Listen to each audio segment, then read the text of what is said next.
this question about what's the difference between a religious and a diocesan priest, well, there's in a lot of ways they're the same in the sense that they both serve the church, right? But the difference with the diocesan priest, I would say, is the fact that the name that they belong to the diocese. Diocesan priests works under the bishop and they work for the diocese. So most of the priests who are diocesan serve as parish priests. That's not to say that some of them can work in schools or other kind of work for the church, but most of them primarily serve as parish priests.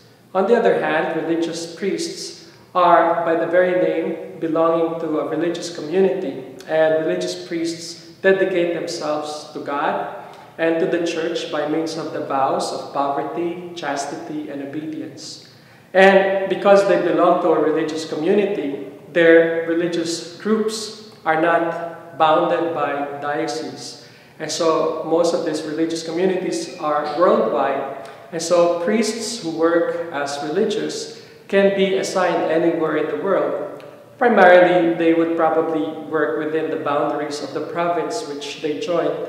But also, they are not only bound to work as parish priests. As religious, they can work in many forms of service to the church, working as teachers, educators, chaplains, like in hospitals or in the army, in prison, also social service to the poor and the sick. So you can name it. Almost any kind of work that the church needs to proclaim the gospel and to profess it by means of the vows of poverty, chastity, and obedience, a religious priest will be able to do that.